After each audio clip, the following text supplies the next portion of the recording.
Alright, so this is inside my Dyson air conditioning unit. You can see that it's not externally insulated, which is part of the problem. I'm in Texas, and for anybody in a southern state, humidity is a problem.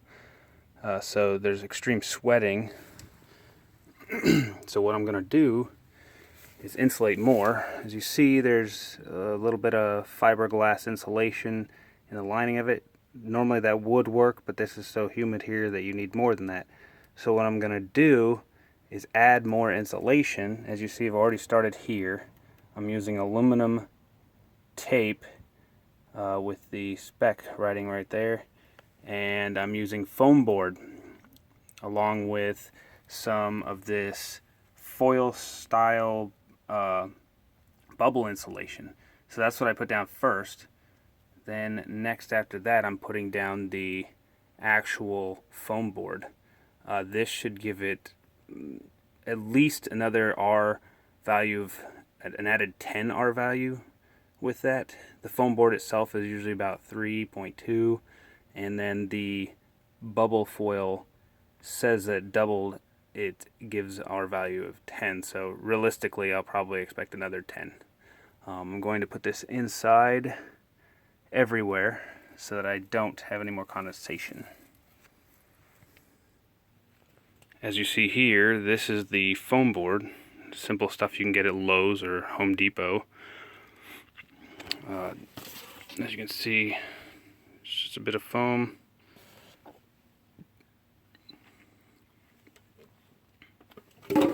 There's more to put on the outside.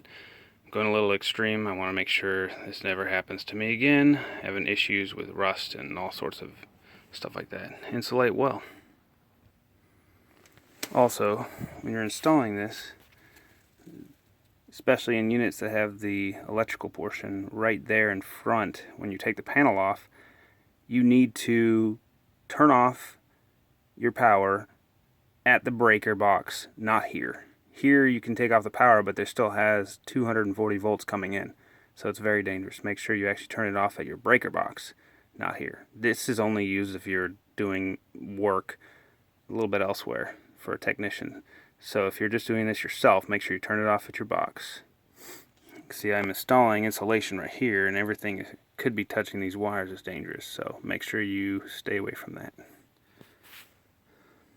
So as you can see now at the bottom of the air handler unit, I've started to put in all the foam insulation. I'm doubling it up. This will give me even more R value.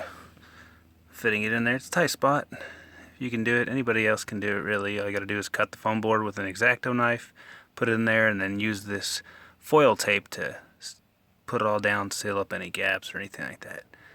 Provide you with a lot of extra R value, no sweating. So as you see here, I put the foam board in, and I'm putting the tape, actually laying it across here each way, and then make sure it actually stays up on here. The metal tape works really good and will stay for a long time. And that's how you put it on for each portion that you're doing. I'll show you the portion where I'm done afterwards, but this is how you see it. This tape just adheres real well to this foam board, and it stays like it was part of it. So this is what it looks like just in the first cavity where the electrical components are. Insulated all the way up. That'll help thermal issues.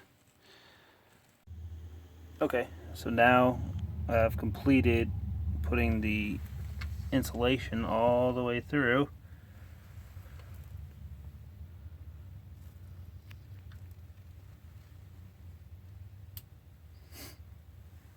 Took a few hours because it's a tight spot, but as you can see, it'll work good in the end. This is something anybody can do. All I gotta have is an X-Acto knife, the foam, and the tape, and just cut it out to the pieces that you need. You can't see any mess ups when you cover it up with tape or anything like that. And this tape is very rigid, very strong. The only thing now is to put on the cover. And you can see if you have something similar to this, you have some sort of cover like that. It usually has sheet metal screws, kind of like what you're seeing right there. And I will reinstall that and put it back on and then turn on the power. So it's not that difficult. Anybody can do it if they actually want to do it or are inclined to do some mechanical skills. It's not that difficult.